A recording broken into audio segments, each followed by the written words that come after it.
Here's a story, interesting story. About how God wants to put miracles into nature. Miracles into nature. We learned before about that the Mashiach is going to be a king, but he's also going to be a teacher. So a king means he's going to do things nobody's going to understand. He's going to want us to do things that we don't understand. But on the other hand, he's going to want us to understand. So listen, this was in the time of the Korean War. The Korean War was in the 50s. That was right when the Lubavitcher Rebbe took over. So there was a Jewish boy, and he didn't want to go into the army. He was very afraid, tremendously afraid of going into the army. And with good cause. First of all, it wasn't so clear why we were fighting over there. Second of all, it was a person that went into the army. It was almost sure that he was going to not be religious when he came out. It was very difficult. And you're by, all non-Jews, etc. And not only that, he didn't want to get killed or maimed or hurt or whatever. Okay. So he went to the Rebbe. So he went to all these different rabbis and got blessings, and it didn't work. He kept getting letters from the draft board. So we went to all these doctors and psychiatrists and psychologists, and he got all sorts of letters, telling that his teeth don't work and not his teeth, I'm sorry. He got all sorts of letters saying his eyes don't work and his back is bad and his feet are flat-footed and he's psychologically, he's a maniac and he's schizophrenic and everything. He got letters from that and nothing worked. Nothing worked. He kept presenting them with all these excuses and letters, and it didn't work, and all the blessings of the rabbis, nothing helped. So somebody said, go to the Lubavitcher Rebbe. So this young man was from the camp that, Lubavitch was totally out of the realm of Judaism. It wasn't there was a couple of big rabbis that, anyway, they were very wary of the Hasidim in general and of Chabad especially. He said, no, I'm not going to go. Listen, you went to everybody else. And not only that, there's a lot of people that say that he's a very holy person and that all these things that are said about him are just false. And they just come from ignorance or from whatever it is, jealousy. Go and see him. You got nothing to lose. You want to go to the army? I don't want to go. So he goes. He gets into the Rebbe, and he says to the Rebbe, listen, I don't want to go to the army. Here's all these draft notices. So, but I want the Rebbe to know that I don't really hold with Chabad or with the Rebbe or anything. I'm coming here. This is a last ditch after I'm grasping at straws. So the Rebbe said, well, you have anything wrong with your feet? He said, oh yeah. I have a message. I have from a doctor, good doctor. I'm flat-footed. I really am flat-footed. He said, well, no, forget about that. What about your knees? He says, yeah. I got a bad knee. I'll show you. No, the Rebbe said, no, not that. What about your back? I said, no, I got a slip disc. I got a letter from a Rebbe. So the Rebbe went through some more of it. He says, what about your teeth?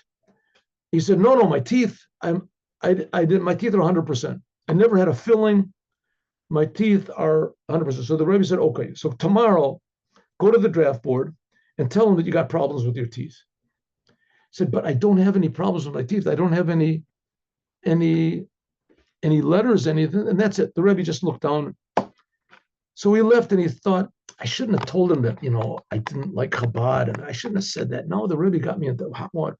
But he said, listen, so we went to the draft board. He doesn't go to the draft board. They're gonna arrest him. They're gonna put him in jail. So he goes to the draft board, and he goes through all that. Everybody says, "Oh, you again." Finally, he gets to the last guy. He's about to stamp him, that he's passed, and suddenly yells out, "My teeth!" So what? Excuse me. He says, "My teeth hurt. I got big problems with my teeth. I can't go into the army because my teeth bother me." So he said, let me see your papers. He looks at the papers. He says, you haven't got anything about your teeth. He says, I don't know, but my teeth hurt. They hurt all the time. They're just terrible pain. So I said, okay, I'm going to send you to the dentist. We have a dentist that'll check you up and they'll see. But if he says that there's nothing wrong with your teeth, you're going to go on the front line. We're going to put you on the front line immediately. They'll give him like basic training, to know which way to point the gun, on the front line. So he goes to the dentist, and he goes into the dentist, and the dentist says, what do you want? He says, listen, doctor, my teeth hurt me terribly. He says, let me see your papers. He says the papers. He says, got nothing about your teeth over here. He said, but they hurt. Meanwhile, he's thinking to himself, what did I do? what have I gotten myself into over here? I should have just gone into the army, would have been better than this with it. So the doctor looks at the paper, walks over, closes the door. He comes back, he says, I see your name is Greenbaum. You're a Jew, right? He said, yes, I'm Jewish, yes. He figures now it's even going to be worse. This guy's probably an anti-Semite. He says, listen, we don't need people like you in the army. I know you're a bunch of lazy bums, a bunch of cheaters, a bunch of losers. You're going to milk the army for everything that they've got. You're always going to be sick. You're going to want free treatments and free doctors. We don't want, you're out of the army. He takes this thing and he stamps it, disqualified. You're out. Get out of here. So the young man walks. He's got a paper. He's like in a dream. Nobody pays any attention to him. It just shows he walks by the final guy. He's disqualified. The final guy disqualifies him. What can he do? He goes out and he catches a taxi. Immediately goes to the Lubavitcher Rebbe. He gets the 770 Eastern Parkway. That's the headquarters of the Rebbe. He says, I want to go into the Rebbe. I want to say thank you. And so one of the secretaries says, listen, if everybody that the Rebbe did a favor for wanted to thank the Rebbe, it would take twice as much time for the Rebbe. Hasn't got time.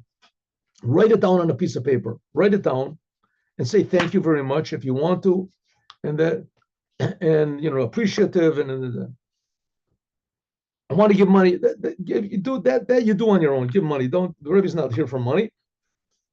Very nice. You want to say thank you? Thank you. Wrote down, thank you very much, Rebbe. I was just here. You told me about my teeth.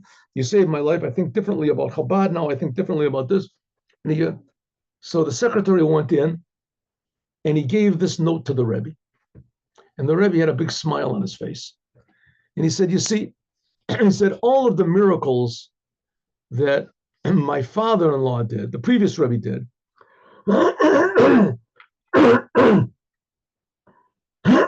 excuse me, all the miracles that my father-in-law did, he did it in such a way that you'd have an opportunity to say that, a way to say that maybe it was natural. And you come on your own decision to believe that it was a miracle. But you could explain it. So this fellow, I saw that if I left him any even smallest hole to say that it was natural, he would say that it was natural, that it wasn't a miracle. Therefore, I had to go through all of his limbs and his arteries and his veins and his whatever it is, organs of his body. And I found the one thing that was totally healthy. There was no way that he could possibly explain this according to nature, right? In order that he should come to see that it's a miracle.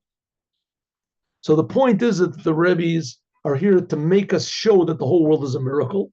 And sometimes it has to be miracles that are just no way of explaining them other than saying that they're a miracle in order to change our minds and our connection to the creator of the universe. Have a good day with Mashiach now. God bless you all. And we'll see you on Sunday, 8:15.